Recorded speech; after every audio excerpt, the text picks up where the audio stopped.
Olá pessoal, eu sou Nicolas Vital e esse é o podcast Eu Como, sempre falando de alimentação com ciência e levando informações de qualidade para os nossos ouvintes, no Spotify, no Anchor e no Apple Podcasts, e também em vídeo no nosso canal do YouTube.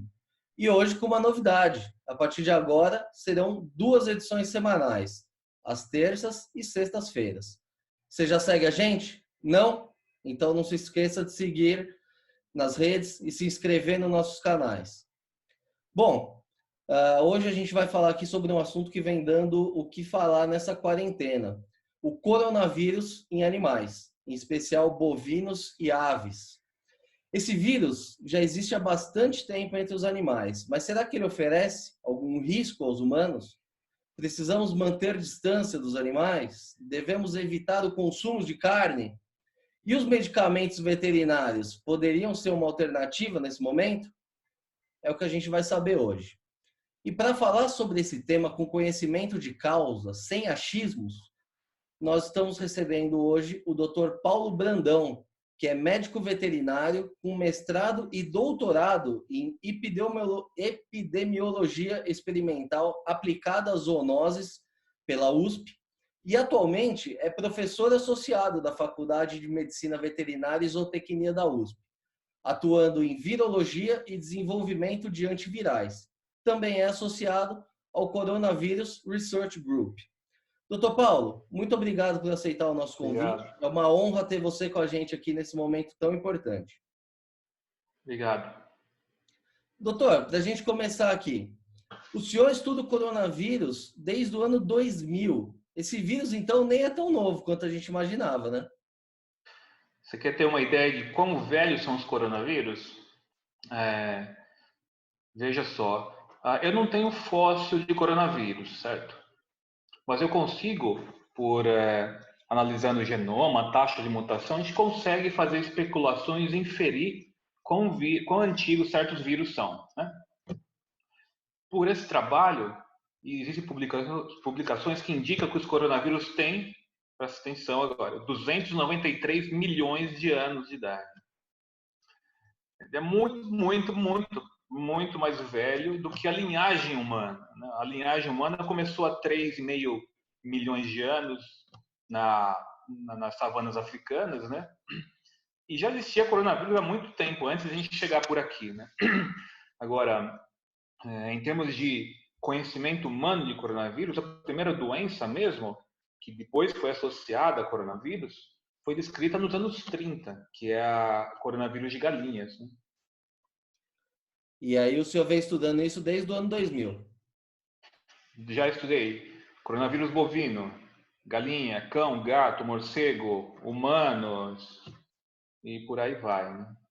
E qual é a origem do coronavírus? Ele é um vírus que está por aí desde sempre e vem afetando os animais, basicamente.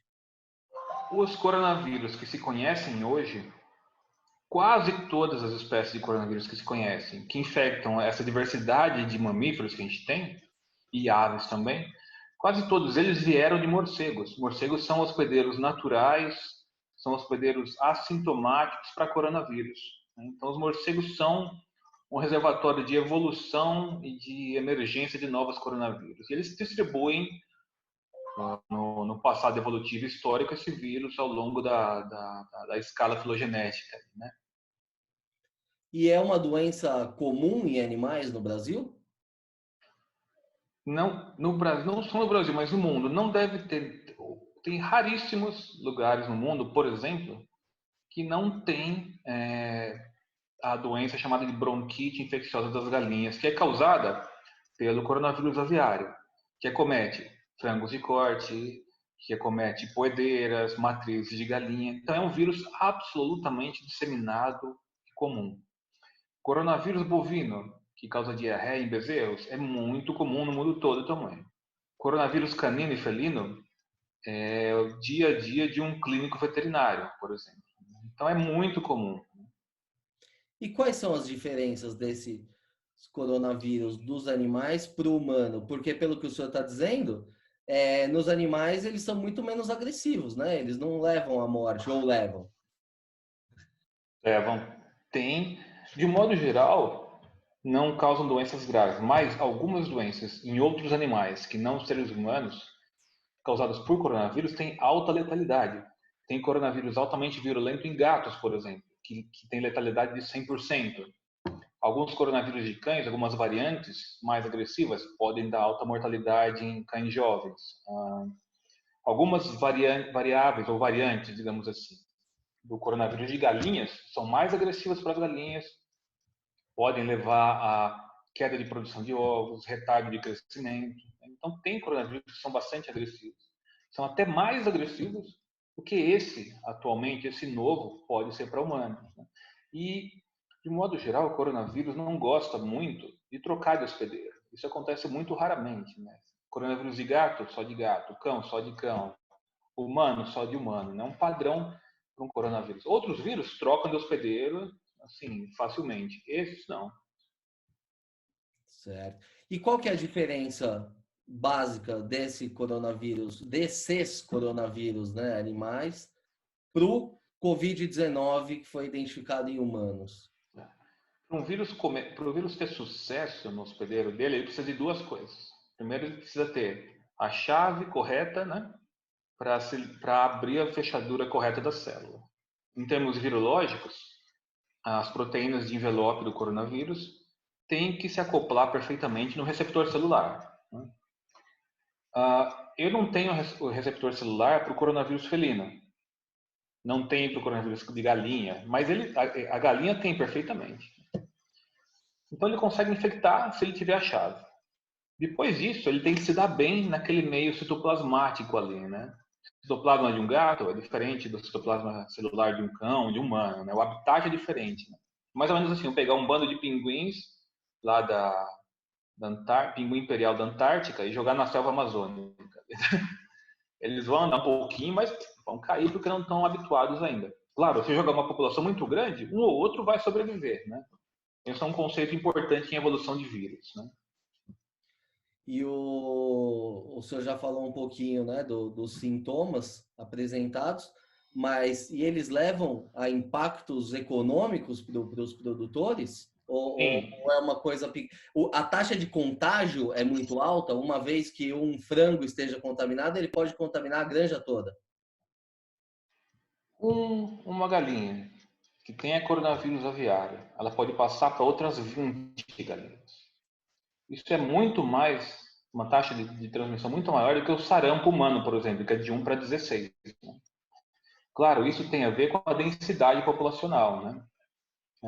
Galinhas em poedeiras, por exemplo, em gaiolas, são muito mais adensadas, então o vírus se dá muito bem, transmite muito rápido. Esse novo coronavírus humano se transmite de 2 a 3 pessoas, de modo geral, né?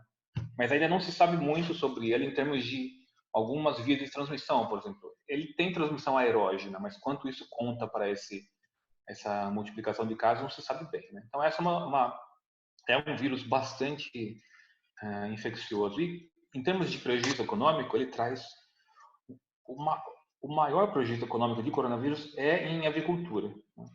Um prejuízo sensível, mensurável em produção de ovos, queda de produção de ovos, queda de taxa de crescimento de frangos, diminuição da fertilidade de reprodutores em galinhas. Isso é importante para a agricultura. E o controle dessa doença em agricultura é essencialmente feita por vacinação. Né? Em produção de gado também. Não tem tanta diversidade de coronavírus de bovino, é um sorotipo só, é uma linhagem só. Mas ele causa diarreia, o bezerro pode ter retardo de crescimento, pode ter infecção secundária, pode vir a morrer. Né? E professor, o senhor está explicando aí que, diferentemente do caso dos humanos, né, os animais já contam, então, com vacinas para prevenir o Sim, coronavírus.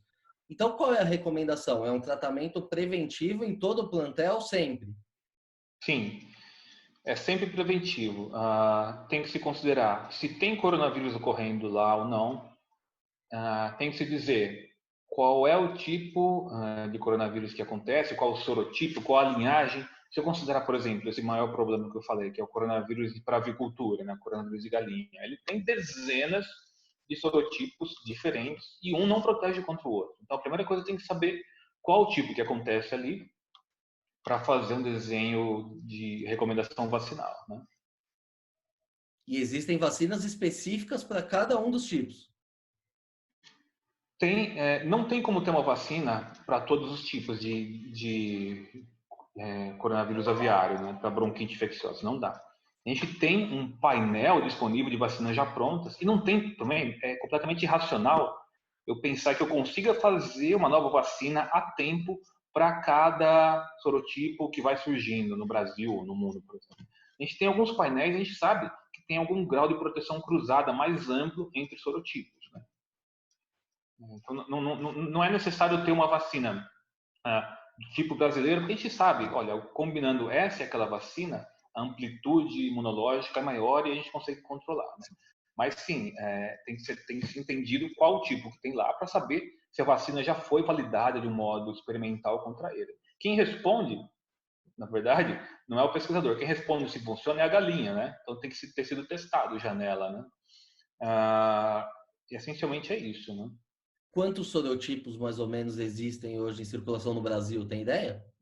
De coronavírus de galinha tem uns 4 sorotipos já acontecidos aqui. O que predomina é um tipo tipicamente sul-americano, é o que acontece em 70% dos casos aqui, né? Só que, apesar disso, algumas vacinas que não são feitas com ele mesmo conseguem proteger em um grau aceitável, né? E professor, o senhor está falando que o tratamento ele deve ser preventivo, mas vamos supor que o criador não fez o tratamento preventivo. Caso o animal indique a doença, é possível fazer um tratamento após o contágio? Não tem tratamento.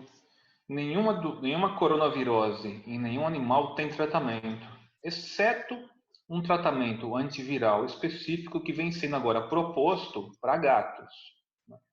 Mas para outras espécies não tem. Nem para a espécie humana a gente não tem ainda um antiviral definido e seguro para ser usado, né? Só para gato tem um que antes da pandemia já vinha sido testado em gatos, né? Essa não é uma boa notícia aí para Não, a gente nesse momento, né? não é. A gente deveria ter se adiantado no problema e já testado, né? E já sabia que os coronavírus estavam vindo, entendeu? Já teve o da SARS em 2002, né? Teve a MERS, que é o Síndrome Respiratória do Oriente Médio, 2012. Então já teve avisos, né? Esse é mais um. Era possível, então, ter previsto isso e se adiantado? Se você voltar em publicações de poucos anos atrás, né, antes de 2019, e depois do surto da SARS, os pesquisadores já notavam lá, olha, é importante fazer vigilância de coronavírus em morcegos, porque pode ser que um deles volte a se tornar tão virulento como o da SARS foi.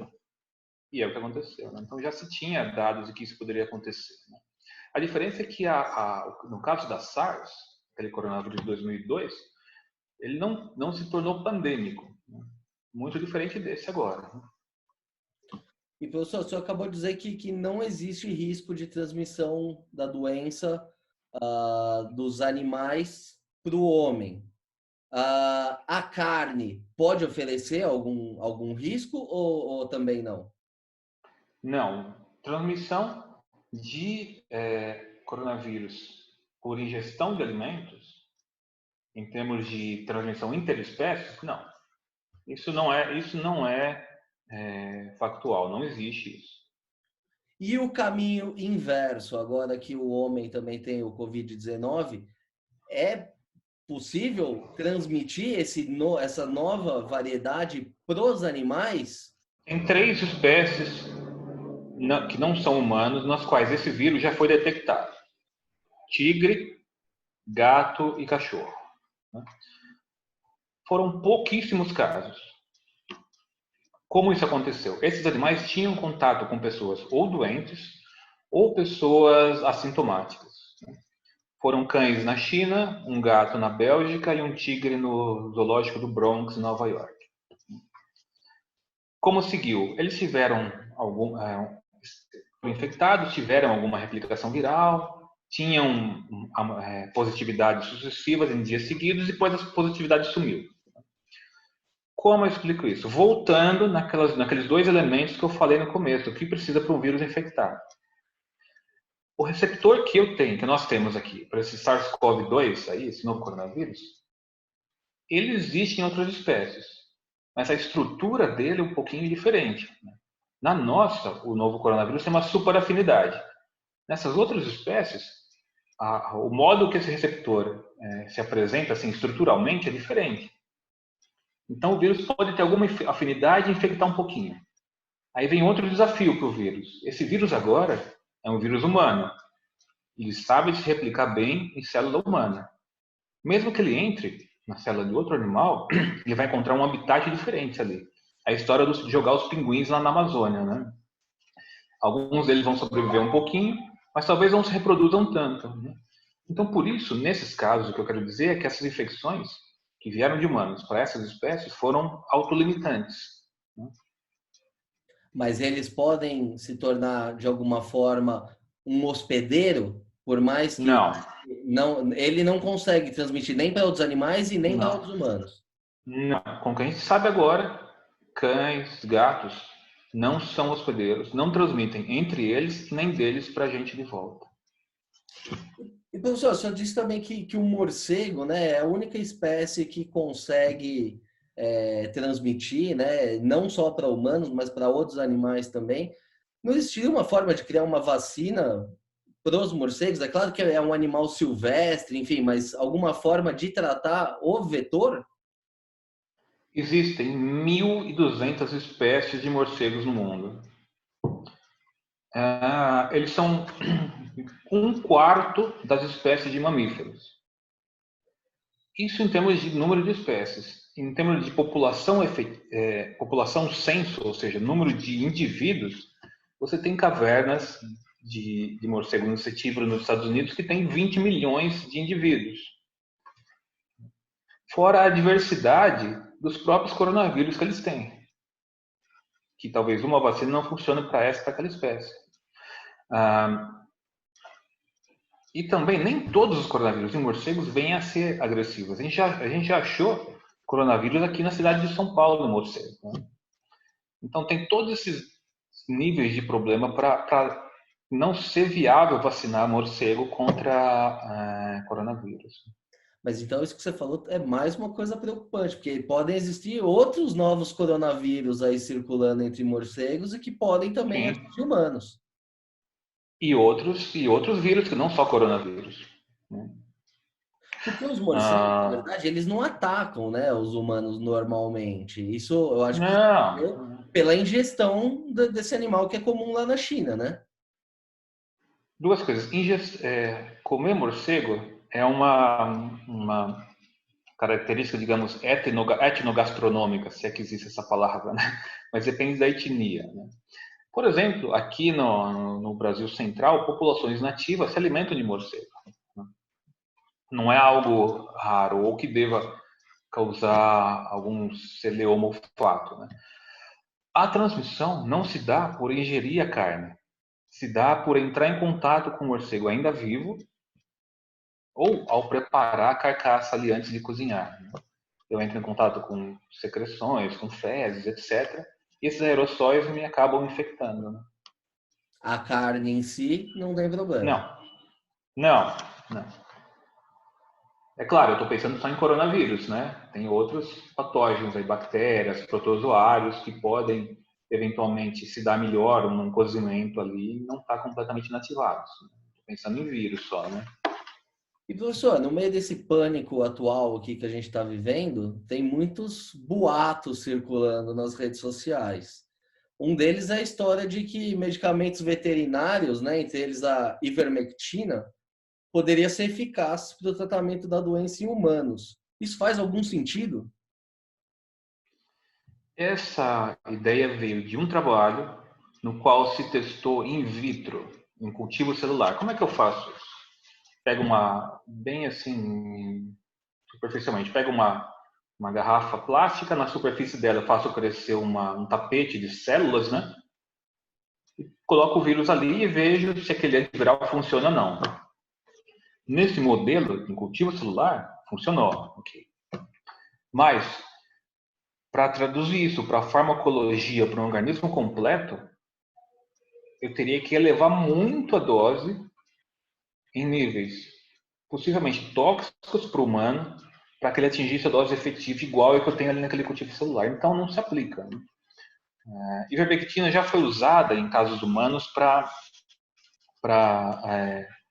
como é que se chama? O cisto ocular, que é causado por um protozoário, muito comum na África, por exemplo. Né? Ele conseguiu controlar bastante bem. Mas a dose era muito menor, claro. Né? E era já dose validada. Então, ivermectina, infelizmente, não é um candidato promissor. Né? E as pessoas podem até estar se arriscando, né, ao optarem por esse tratamento. Medicamento veterinário, às vezes, não pode nem ser usado entre espécies diferentes. O que eu dou num cão, não posso dar num bovino, por exemplo. Muito menos numa espécie tão distante que somos nós. Né? Então, não faz é completamente sem sentido fazer isso, né? Usar medicamento veterinário para humano desse modo. Né? É como se fosse também pegar um antipulga de cachorro e tomar para evitar pulga. Ah, é. Isso. É isso aí, é a mesma coisa, exatamente. A gente sabe que não vai dar muito certo. É. Professor, diante, assim, a gente já viu que a ivermectina não funciona, mas de alguma forma o senhor entende que essas pesquisas já realizadas em torno do coronavírus para animais, né, que o senhor disse que vem desde os anos 30, isso pode de alguma forma contribuir para as pesquisas para se chegar ao medicamento do Sim. novo Covid? Dá para ter um Sim. norte ali? Dá porque tem vários antivirais já testados ao longo dessas décadas, vários candidatos. E agora o mais legal é o seguinte, eu não preciso começar testando em célula ou começar testando em animal o antiviral. Posso testar no meu computador aqui. Eu dependo de sequências de genoma do novo vírus, isso é feito em questão de horas, né? Já tem disponível nos bancos de dados, e eu simulo ali como a estrutura daquelas proteínas virais se encaixam ou não naqueles antivirais já testados. Né? É um videogame entre moléculas aí, digamos. Eu consigo ver se eu tenho sucesso de encaixar ou não.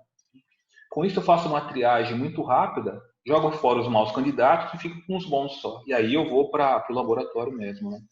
Mas são milhões de combinações que precisam ser testadas. Sim, isso. Por isso que você tem que testar antes no computador, antes no virtual, antes de chegar no laboratório, como se fala, no laboratório molhado mesmo. Né? Você testa no laboratório seco, que é o computador. Claro que essa que eu vou fazer agora é uma pergunta de US$ 1 milhão aqui, mas baseado na tua experiência de pesquisador, quanto tempo o senhor acha que vamos demorar ainda para encontrar uma vacina eficaz para o Covid-19?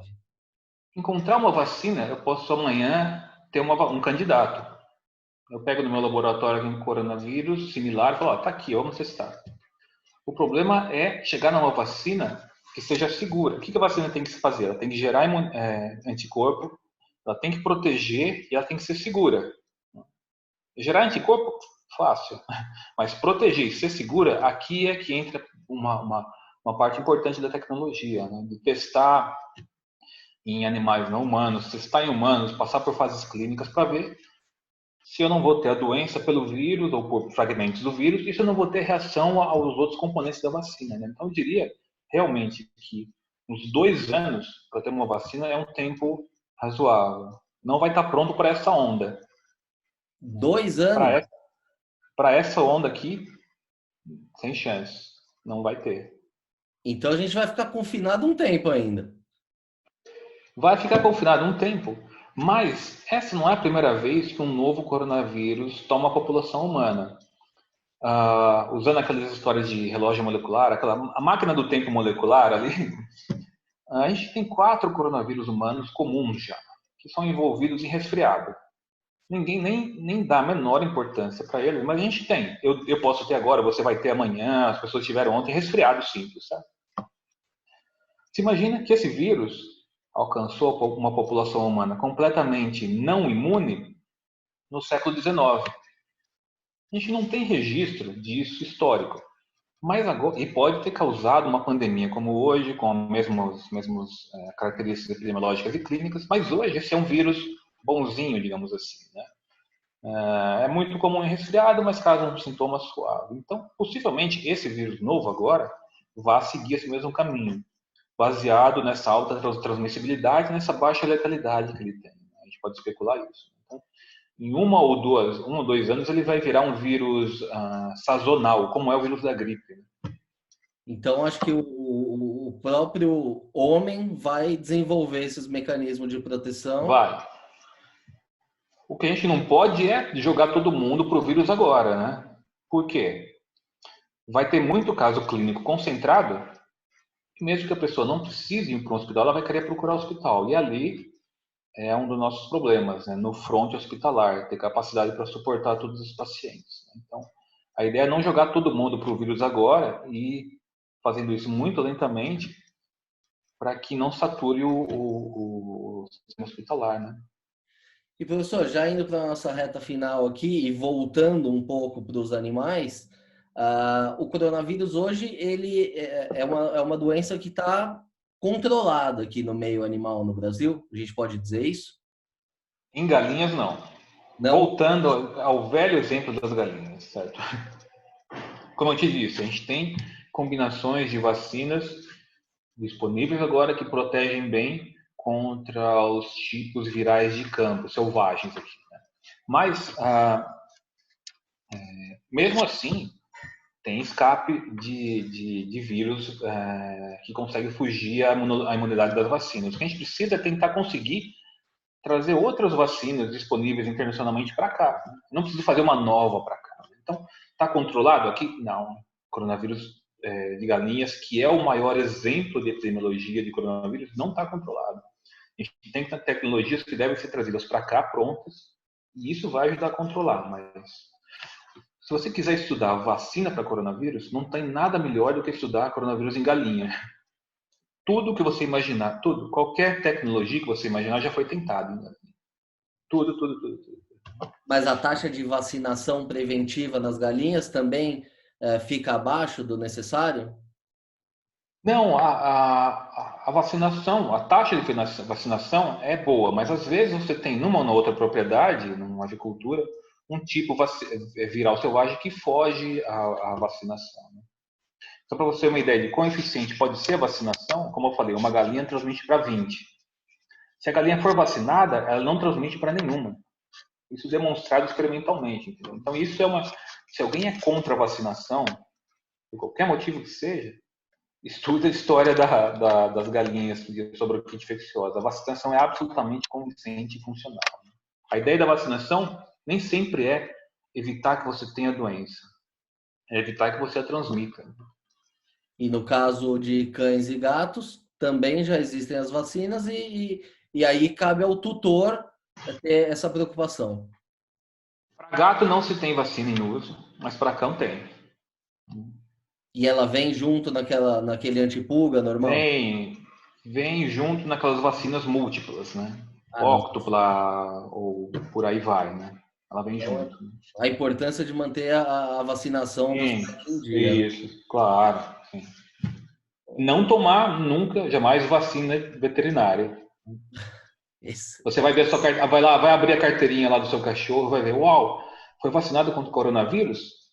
Então tem vacina contra o coronavírus? Vou tomar. Não, você não vai tomar. Primeiro que não protege. Segundo que é formulada para cachorro. Pode dar alguma reação em mim, que nunca foi testado em gente. Né? Muito bom. Legal, professor. Queria agradecer mais uma vez aqui a tua disponibilidade, sua presença. Acho que foi uma verdadeira aula aqui para os nossos ouvintes. Qual a mensagem final você deixaria aí para os nossos ouvintes nesse período tão tenso que a gente está vivendo aí? Uma mensagem é: sempre verifique as fontes daquilo que você está recebendo de notícia. De onde veio a notícia? Quem divulgou? Quem escreveu o texto? Está publicado? Foi revisado? Isso é importante. Né? Eu vi que, sei lá, suco de limão, albino, não sei o que, cura coronavírus. Quem falou isso? Está publicado? Estou inventando aqui, certo? De onde veio essa informação? Ah, veio do meu tio que mandou no WhatsApp. Não. Eu sei que... Onde eu vou ver referências boas? Organização Mundial de Saúde, Ministério da Saúde, Centro de Controle de Doenças americano, e por aí vai, né? São fontes confiáveis e atuais, né? Ou vou conversar com um especialista na área, né? E é assim, é ciência contra fake news, é isso basicamente. Legal, fica a dica então para os nossos ouvintes. Muito bem, pessoal, essa edição do podcast Eu Como vai ficando por aqui. Se gostou da entrevista, não se esqueça de seguir o nosso canal no YouTube, no Spotify ou na sua plataforma de streaming favorita. Aproveite e siga também no Facebook e no Instagram. Lembrando que esse podcast tem o patrocínio da Crop Life Brasil e volta com a sua programação normal na próxima terça-feira. Por hoje é isso e até a próxima.